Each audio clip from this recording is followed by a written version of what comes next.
NIL, name, image, likeness. That's what that stands for. And we have some very exciting news in the branding industry about how you and other people should be getting paid for your name, image, and likeness. Let's get into it right now. Welcome to the Brand and Hustle podcast, the no fluff, no bull broadcast for busy entrepreneurs who need fast, effective business strategies. Get ready to build your business, your brand, and your bank account with Master Brand Coach Jay Stone. Okay, so I did really start the podcast with talking about NIL, name, image, likeness. And so recently, Duke University just appointed its first staff member specifically for NIL, as an NIL, chief NIL officer, so to speak. And so let's talk about name, image, and likeness. First, we're going to talk about how it affects us as entrepreneurs. Let's talk about the landmark case, and then let's talk about entrepreneurship. Okay? So this issue has been floating around since 2015 when a gentleman by the name of Ed O'Banion, who once played college basketball, went to visit a friend of his. And while he was visiting the friend's son was playing a video game and showed O'Banion himself inside the video game. And so the player had on his jersey number, had on his team colors, and this was from his college years. It looked a lot like him and actually moved a lot like him. And so, a lot of these companies that create these video games make them so realistic because the players move, look, and operate like real professional athletes or college athletes. Now, O'Banion was at first, he was like, oh yeah, this is he was flattered and he was excited. And then someone brought it to his attention, like, we purchased this game, right? And the company that purchased this game bought the license to use your likeness in this game from the NCAA. Okay, so if you don't know anything about NCAA, and I'm not a big sports fan, but what they call amateurism is the fact that amateurs can't receive compensation for playing the game. What they are allowed to receive is reimbursements, and they are allowed to receive money that takes care of, say, their college tuition. Okay. However, O'Banion was like, and when you sign up to the NCAA, you sign over the rights to your likeness and your image because they use it to promote the league, right? So that means that they can use you on posters, they can use you on internet, they can use you on marketing materials, things like that. But O'Banion was like, yeah, but I've been out of the NCAA for years. They are using my image and likeness to still continue to profit off of me, okay? And I haven't not only been compensated, I wasn't even consulted. Didn't even know that this happened. Okay. And so he sued. And of course, he was compensated. But in 2015, that set the precedent for the next lawsuit, which came from a gentleman by the name of Sean Alston. Okay. Sean Alston is I think, a juvenile probation officer. And he also played college ball. And what he talked about was during the time that he played college ball, while they paid tuition, right, he still ended up being in debt because he had to get his degree because it did not cover food and clothing, and it did not reimburse him what he considered the fair cost of the education, meaning what they're paying is below standard market cost for what it actually costs to attend school. Now, I know what you're going to say. Let's just address that he didn't eat. He could have eaten in the school cafeteria thing. But if you are a professional athlete, you know that you're going to eat all the time, all day, every day. And just during meal times in the cafeteria is not enough. You're going to have snacks. You're going to have other things.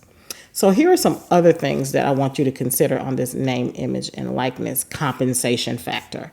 The NCAA originally came in to, say that we need for our players to be safe, but they started to regulate the industry in so many other ways. And so one of the things is we want to keep this amateur. We want to keep this competitive, right? But what happens is they move the goalpost every time they want to make an exception, okay?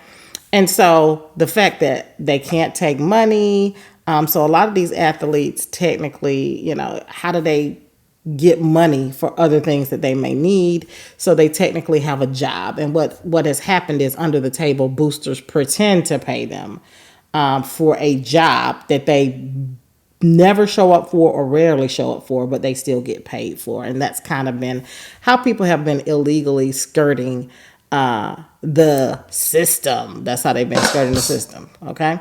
So, and people have gotten kicked out, of school. They've gotten opportunities snatched from them. They've been deemed ineligible to play. Okay. And let's be clear. Here's some other things that I need you to consider. And this is where entrepreneurship comes in, right? These students are also prevented from being entrepreneurs. Okay, so that means if they've got a TikTok channel, right, because they're a star athlete, people are following them, they are not allowed to get compensation for TikTok regarding, their skill. They're not allowed to do partnerships around content creation. They're not allowed to get compensation. So social media changed the game. Right. So these kids, let's just say a star athlete, tennis player, somebody like that. We're going to go with football and basketball. So if somebody's a star football player is running drills and it's on his TikTok and people love him, they love his personality, they follow him, things like that, he's not allowed to get compensation from the platform. He's not allowed to get compensation from a partnership, not allowed to get donations, anything like that related to it, because he will be deemed ineligible, particularly if it comes from a brand. And so what that does is these kids sometimes come from poverty situations, right? And they are playing and giving their all, same as an NBA player, right? Because playing college athletics is a huge commitment of physical endurance, time for your skill set, practice, and playing. And so when people say, oh, well, college is free, it's not free, right? They are working to earn that scholarship, right? On a side note, I have a goddaughter who is, a stellar high school track athlete. She just graduated. And we're talking about, she set school records. She's voted Sprinter of the Year. She's voted all of these things. And I asked her, hey, are you going to run next year? You're going to run your freshman year? And she was like, no, because I want to enjoy my college experience. She understands that even at the high school level, the level of commitment that it was going to take for her to be a collegiate track athlete, okay, was absolutely going to be a sacrifice when it came down to her college experience. So that's what athletes face. Okay, and I'm still coming back to this NIL, name, image, and likeness. Okay, so Alston sued the NCAA because he ended up in debt, okay, after college, because he wasn't given what he considered fair market compensation. Okay. And what that did was, and he won a multi-million-dollar lawsuit. And the money wasn't just for him. It went back to several other players. Some players get $5,000. Some players got $7,000. So it was a class action suit. Okay. So he didn't just win the money for himself. But what that did is it opened the door. And so now you've got sports agencies that specifically have NIL arms specifically for college athletes. For example, if you know who Gary Vaynerchuk is, he has Vayner Media, but he also has Vayner Sports, where they represent sports athletes. And so now, because Vayner Vaynerchuk. If you don't know him, he's an entrepreneur, but massive content creator and author. And really changed a lot of the trends in regards to how entrepreneurs, okay, promote themselves using social media. Okay, so he is the godfather of creating content for profit in reference to running a business. Okay. So he has this arm because he can negotiate what these brands and partnerships are when you have a major influencer that happens to also be a college athlete. Okay, so he made some announcements around the athletes that he now has on roster. Okay, so here's the other thing. Okay, the argument is that it decreases if people are being compensated, it takes away from the, not amateurism, but competitiveness. Okay, the pure competitiveness that we get, and they feel that the professional, organizations like the NFL and NBA have eroded away or diluted that. But let's just be clear. Okay, athletes shouldn't be compensated. They should just be for the love of the game. Well, if that's not the case, then why the hell is the schools getting all this money? So if you think about it, all the money, athletes are not getting paid, but the institutions are making money off the back of the athletes. And just understand with entrepreneurs, we need to be clear about name, image, and likeness. Okay, so these successful sports schools who have a successful sports department build massive basketball stadiums, gyms. They build massive football stadiums. I mean, if you go to places like University of Florida, I mean, that stadium is massive. If you go to University of Georgia, those stadiums are massive, right? Why? Because they're making money. Okay, so it is a $4 billion industry that the athletes don't get paid to participate in. So you get the institutions, you get the staff. There are college football coaches that have a multi-million-dollar salary. I think the highest that I saw was a $2.8 million salary. He's a winning coach. So if the coaches can make millions, the staff can make millions, and the institutions can make millions. Why wouldn't the athletes be able to, at the very least, take care of what it costs for them to live, to go to school, and maybe even to help their family move, a little bit, release some of the pressure off of the backs of their talent. Okay, so that's it. So now let's talk about with entrepreneurship. Have you trademarked your name? Name, image, likeness. Okay, there was just this battle between Kylie Jenner and another lady. Her name is Kylie as well. She's an Australian singer. Now, she is significantly older and has been out for a much, much longer time. And she's also Australian. And when Kylie went to file her trademark for her name, this lady was able to block the trademark, right? Because she just wanted to trademark the name Kylie, which means this Kylie, who's Australian, but also wants to reserve the right to do things in the U.S. and abroad, she wouldn't be able to use her own name, right? And we know people is like famous for taking a name. Now it's a trademark. It's a brand name, and you can't even use your own name. That's what happened to McDonald's, right? The McDonald's brothers couldn't even use their own name once Ray finished with getting that trademark. So the first thing is your personal name. If you have a unique personal name, do you own the trademark itself? Okay. Second thing is if you have have you registered your domain name? I don't care if you are branding and marketing your own personal business name. Okay. You should absolutely still own the domain name. So the first thing is the trademark, right? The second thing is, do you own your domain name?